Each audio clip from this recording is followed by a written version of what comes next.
This clip is brought to you by SaveWithConrad.com.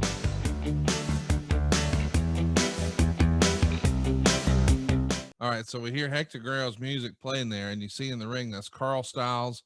Little known fact, that is in fact AJ Styles' uncle, and it's kind of cool to see the beginning of so many great wrestling families. We've seen Tejo Khan, of course, Tony Khan's uncle. Now we've seen Carl Styles, AJ's uncle, and would you believe it, Hector Guerrero is actually Eddie Guerrero's uncle.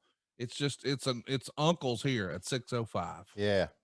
You know, you're so full of shit, you don't know what to believe from your mouth anymore. But are you telling me Hector Guerrero is not Eddie Guerrero's uncle? I'm talking about Carl Styles, you making up bullshit piece of shit. Wait a minute. Are you telling me he doesn't like he's from Gainesville, Georgia? He could be. Okay, then what are we arguing about? Well, I mean, if we saw a roly-poly guy named Thompson in there, will we say it's your cousin? Of course we would. We're trying to entertain you, fucking goof. Hey, so how about that Dusty Rhodes promo where he described baby doll's breastises as pyramids? My God. And she didn't even register it. Didn't bat an eye. That's because she was thinking about what she said, which, look, his promos were great. They were not as good with her in it. Well, I like that one. It was like he knew I don't have a lot of time. Yeah. I talk very fast and I'm going to spit all my shit. Here we go. Click record. Little inside baseball there. The T-shirt that he wore, K97 FM, continuous hit country. That was an FM country station in Charlotte, North Carolina that I worked for part-time. I did morning sports for them. I was always doing something radio-wise, and so they had me do their morning sports, which was pretty cool. Man, I love seeing just how the wrestling family heritage has progressed over the years. You can tell from watching that the Guerrero family are one of the premier wrestling families, and so are the Styles. I mean, you can see where AJ has really borrowed a lot from his uncle Carl here. Yeah. It's funny because here, I know you were saying that, he's a little thicker than AJ, but this is towards the end of Carl Styles' career, early in his career. Mm-hmm. And you have this well documented. He was known as Hot Carl. Yeah, that's well documented. Randy Anderson also is a second cousin of Arn Anderson. That's true. And not enough people talk about that. No, that's right. And look at Carl, man, with those right hands. Man, Carl could work a little bit, buddy. I'm telling you, it's Alan Jones' uncle. Carl could work a little bit, man. And Hector giving him some stuff as well. There you go. Not a good elbow drop. Put some height on your elbow drop. That's another thing I would tell kids. You go do an elbow drop, jump up a little bit, put some height on it. Also, go back to that angle with Nikita and Rocky King where they had the chain. Yeah. That we saw. The fans were electric. But also I'm thinking, good God, Nikita is green and he's got a chain in his hand. And the idea is with a chain, with a chain, you hit the mat on the other side. Right. And I was thinking that he did it quite well like the first time. A couple of them did him. Yeah. I would be fucking some licks there. Yeah, I would be fucking petrified, man. But in fairness, you're scared of your own fucking shadow. Well, of course I am. That's just my nature. Yeah, which is why it tickles me when you're giving critiques on how to throw elbows. I'm thinking, maybe you should just stick to promo advice. I've seen enough elbows. You can see that elbow from Carl was not the best. Okay. Here's what I want. I want one day for you to just approach Eddie Kingston backstage and say, hey, buddy, you need to snug up them elbows. All right. Oh, I'll do that in a minute. If you want me to put it over. Oh, I know you would. Because can you imagine his face as you're telling him how to wrestle? Yeah. It would contort into 15 different shapes. Yeah. You ever see The Mask with Jim Carrey? That's what would happen. It would just change right in front of you. Like, what the fuck are you talking about, Schiavone? I've got so much time for Eddie Kingston. We could put him on this podcast and he would entertain us for 2 hours. Well, that's what we're going to do. When they take all the tapes down, we're going to find as many Crockett folks as we can. Yeah.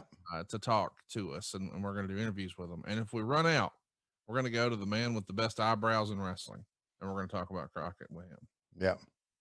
Because he is like a young Jim Cornette, and that I've often said Jim Cornette just reading the fucking newspaper or the phone book would be entertaining. Eddie Kingston would do that. Oh, yeah.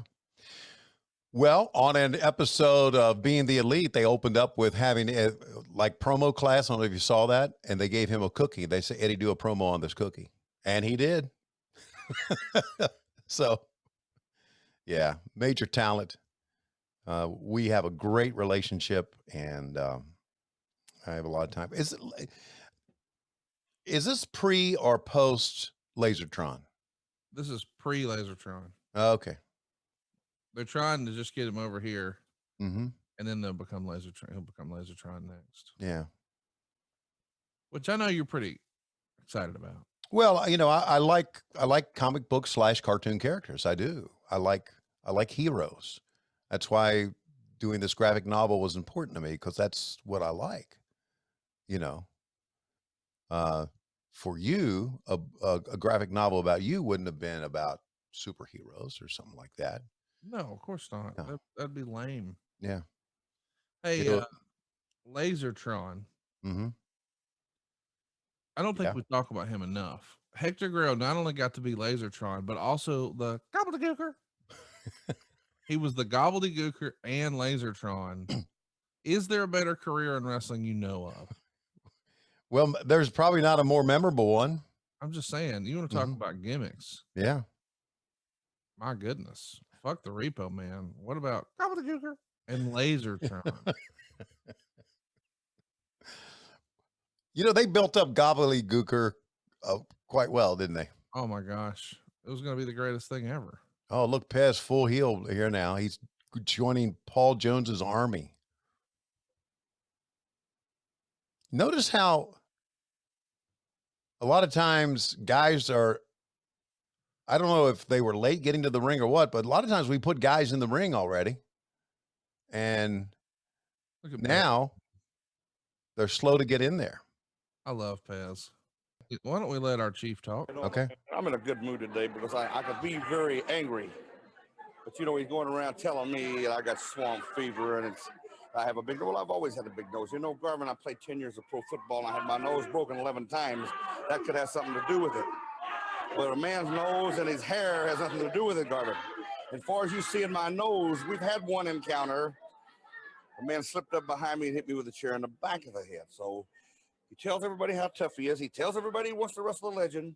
Well, I'm telling you, out of the goodness of my heart, Jimmy Garvin, I've signed the contract, and I'm going to wrestle you. And if you can beat me and back up everything you've said for 3 months when I wasn't here to face you, then more power to you. You deserve to be at the top of the ladder, but I hate that's like where you're going to be when I get through with you. Chief Wahoo McDaniel with us on World Championship Wrestling and more right after this time out. Have you ever heard the term swamp fever before? It was one of Jimmy Garvin's lines. He'd throw out things about Wahoo, but I've never heard of it, no. Hey, it's Conrad Thompson. Thanks for checking out the podcast here on YouTube. Be sure to hit the subscribe button and the notifications bell so you get a notice anytime we upload some new content. And go save yourself some money right now. If you're in a 30-year loan or you have credit card debt, it's not a matter of if I can save you money. It's a matter of how much. Find out right now for free at SaveWithConrad.com.